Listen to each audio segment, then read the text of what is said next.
Hey guys, so you've found a few products now that meet the perfect criteria, the 6 commandments that we just covered in the last module. They have the right price point, they have the right ROI, they're simple. So, how do we know and evaluate how good our competition is? Here's 6 more criteria that we're going to use to evaluate them. The first one is keywords. Are you using the right keywords to find your actual competitors? This is super, super important. The next one is understanding reviews a little bit better. The third one is avoiding dominant players. You don't want a specific category that's completely dominated by one private label seller. The fourth one is understanding the comparable products. The fifth one is all around listing quality. And the last one is around listing history. Let's get into it. So the first one. So I've heard of so many sellers that find this one product is generating like $40,000 in revenue a month. It's only got 30 reviews. Wow, that's amazing. It should be a much more saturated category. And that's completely true. The problem is that they're using the wrong keywords. So I'm going to show you like where the keywords are so that you're not going to be in that situation. And then once you do find the right keywords, you're going to check the top 3 competitors for the following criteria. So in this example, I put in Slackers. And so if you look at Slackers, it seems like there's not very much competition. But what's actually happening is Slackers is actually the brand name. And the actual keyword where most people are using is called Slackline.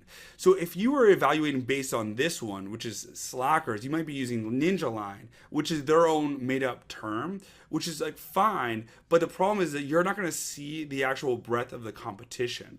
So in the next slide, this is actually where a lot of the competition is actually using this word Slackline. So you want to always make sure that you're using the right keyword. A lot of companies will put in the brand name in the first few characters. You see that here where it matches. But where the actual main keywords are going to be the next few keywords right here. So Slackline complete set. And then that's specifically what you want to use to evaluate the competition. So in terms of reviews, you want to target listings where the top listings have less than 150 reviews ideally. 151 to 500 is definitely doable, but it's not something I would necessarily recommend for the first product, especially because the more there are, the tougher the competition is going to be, and they're just that much further ahead. If you're going in less than 150, it's going to be way easier for you to rank and to steal some sales away from the existing competitors. And then the next thing for reviews is paying attention to the review score. So low scores are a real opportunity for product improvement. And what I mean by that is if you can find the listings with 3 and 4 star ratings, what you can do is quickly go through the 2, 3, and 4 star reviews. The 1 stars are not usually the best just because they're super negative and sometimes can be left by other competitors. But going through the 2, 3, and 4s, you can actually go through and understand hey, what are the customers actually complaining about? Why did they not rate this a 5? And then this is a great list to go through. You can save it, and then when you go into the next module, which is sourcing, you can use those notes to try to improve on that product. But this is again a good way to start evaluating your competition and how difficult it is. You want to avoid categories that are completely dominated by certain players. So in this example, the keyword is syringes. You can see CareTouch is here in the AMS ads up at the top. They also have the both sponsored products right here above the fold. Then they have, what is this? 3 of the top 6 listings right here. If you were to go down further on that page, they're going to have even more listings.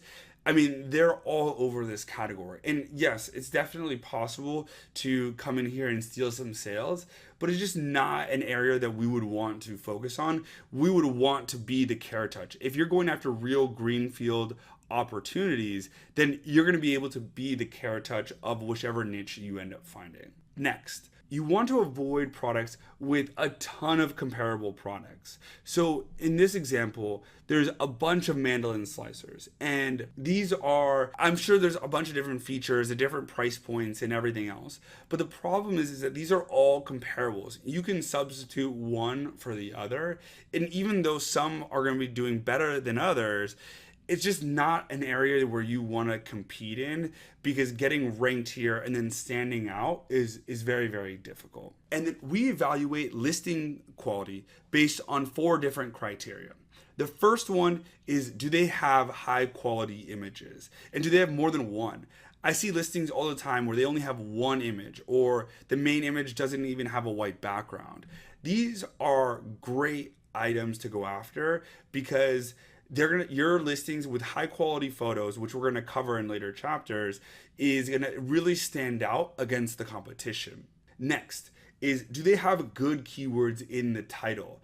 Like that other Slackers example, they don't have good keywords. They didn't put in the slackline, which is going to drive them a huge amount of traffic, and they just didn't do a lot of research in terms of creating that title.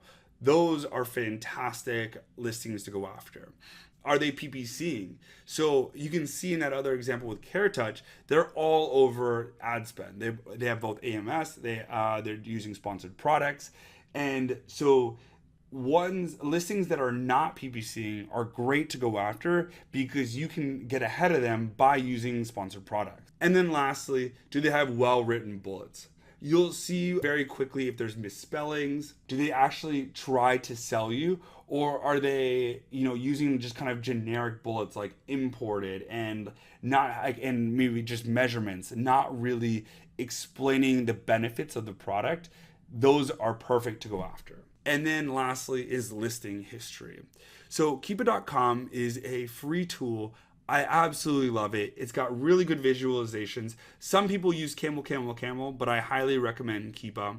And basically what it's going to do is it can show you the list price history, the sale price history, and show you a bunch of different data points. The reason that I'm using this as an example was actually, funny enough, this was actually one of our first products. This one isn't ours, but what happened is when we were evaluating the product, it was maybe the end of December, early January. So sales were super, super high for this specific product.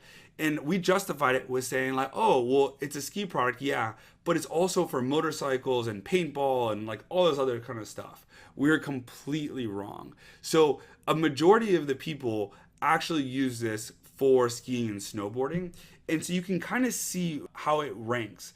This is the green line is actually the BSR in the category of sports and outdoors. So in September, it starts getting better and better, which means as it's dropping here, that means the volume is actually increasing. And then it's increasing. December, it seems like it slows down and probably went out of stock here. And then it's doing super well all the way through January, February, and then it just kind of drops off. Maybe it went out of stock here, but you can see the summer months are super slow relatively compared to the Q4.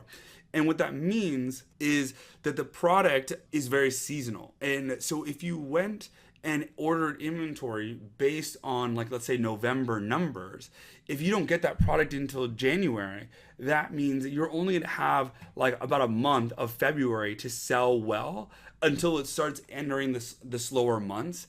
And it's just not going to be the best product for you. And so that is a big reason why we check a listing history for all the products that we're about to place an order on, just because we want that kind of sanity check and making sure that we don't get caught with that again.